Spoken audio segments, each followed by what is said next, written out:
अभी सबसे अधिक जो वोटों की गिनती है भाजपा मुख्यालय पे जिलेबी, पूरी और आलू सब्जी, उसको लोग खूब चाव से पढ़ रहे हैं। अच्छा। अब उसको जिस अर्थ में पढ़ रहे हो उस पे कम से कम अभी 50-60 लोग बैठे हुए हैं लाइव। खबर क्या है?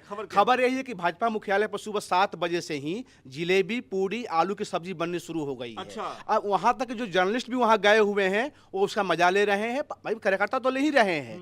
तो ये आपने देखा होगा बिहार चुनाव से ही भाजपा अब एक लड्डू से बाहर निकल कर जिलेबी पे आ गई है। और बता दूं कि जिलेबी जो है भारत का राष्ट्रीय फल है, राष्ट्रीय मिठाई है। फल नहीं हमारा। हाँ, राष्ट्रीय मिठाई है। मैं इसमें क्षमा चाहता हूँ, राष्ट्रीय मिठाई है। तो मैं कई बार से देख रहा हूँ कि भाजपा के मुख्यालय पर लड्डू न बट के जिलेबी। आपको याद होगा कि जब हरियाणा में चुनाव हुआ था तो राहुल गांधी ने जिलेबी को कमेंट किया था। मैं रुकिए, अभी ज्यादा उसमें नहीं जाते। मैं ये पूछ रहा हूँ कि हमारे पोर्टल पे सबसे ज्यादा लोग जो खबर पढ़ रहे हैं वो ये कि जिस दिन नतीजे आ रहे हैं उस दिन भारतीय जनता पार्टी के मुख्यालय में जलेबी, पूरी, सब्जी बन रहा है। अच्छा विकास, इसमें लोगों को स्वाद आ रहा है क्या? हो सकता है उनको लग रहा हो कि स्वाद आ जाए क्योंकि उनको बंगाल दिख रहा है। खबर कौन सी सबसे अच्छा, बड़ी है? दूसरी बात मैं एक बार आपको अपडेट कर दूं, मैं जो इलेक्शन कमीशन का डाटा हाँ, है, वो बता दीजिए। असम में जो 126 सीटें हैं बीजेपी 47 सीट पे आगे चल रही है, कांग्रेस 13 सीट पे आगे है, बोडो जो है वो 7 सीटों पे आगे है, केरला में 140 सीटें हैं, कांग्रेस 49 और सीपीआईएम जो विजयन साहब की जो पार्टी है 29 सीट पे आगे है, पुडुचेरी में 30 सीटें हैं, एनडीए 8 और कांग्रेस 3 सीटों पे आगे है, तमिलनाडु में 234 सीटें हैं।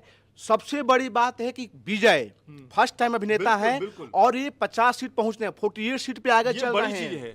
अहम बात है कि यहाँ जो सरकार कांग्रेस की है और डीएमके की है वो थर्ड लिस्ट स्थान पे है और मात्र 19 सीट पे आगे। सेकंड पोजीशन पर एनडीए है, एआईडीएमके जो जनता की पार्टी है वो 41 सीट पे आगे है। मैं ठीक से याद नहीं कर पा रहा हूँ, विजय की मदद प्रशांत किशोर ने की है क्या इस चुनाव में? नहीं, कोई मदद नहीं की है। अच्छा। इन्होंने अपने बल पे मिले थे। मुलाकात तो होती रहती है, प्रशांत किशोर वो रणनीतिकार है तो मुलाकात तो होती रहती है। और बंगाल को बता दूं जिस पे सबकी दुनिया की नजर है, इंडिया की तो नजर है ही, बंगाल में 294 सीट में से 293 पे काउंटिंग चल रही है और बीजेपी 24 सीट पे।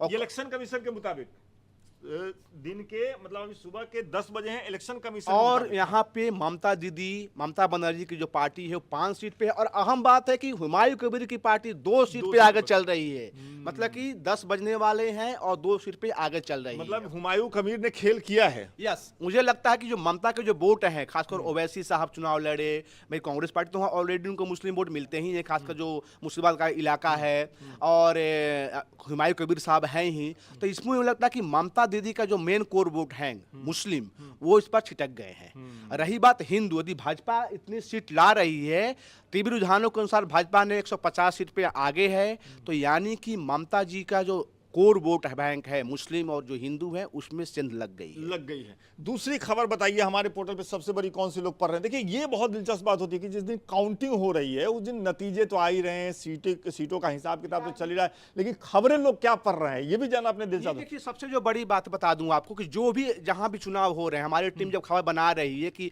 150 सीट पे आगे 120, टीवी रुझान के अनुसार उसको लोग अधिक पढ़ रहे हैं, चाहे गूगल में हो या दिल्ली हंट पे हो, उसको लोग खबर को क्लिक कर रहे हैं। ये चीज सबसे बड़ी बात है। वाली एक खबर, हाँ, दूसरी खबर की कौन किस सीट पे आगे है? आगे है लोग, क्योंकि भवानीपुर को मैंने खबर बनाई है, भवानीपुर में शुभेंदु अधिकारी आगे चल, ममता दीदी पीछे चल रही हैं, वो खबर काफी लोग लाइक कर रहे हैं, उसको अधिक पोस्ट कर रहे हैं, उसको ज्यादा पसंद कर रहे हैं। चलिए, तो ये जलेबी पूरी वाली बात हुई, बहुत बहुत शुक्रिया।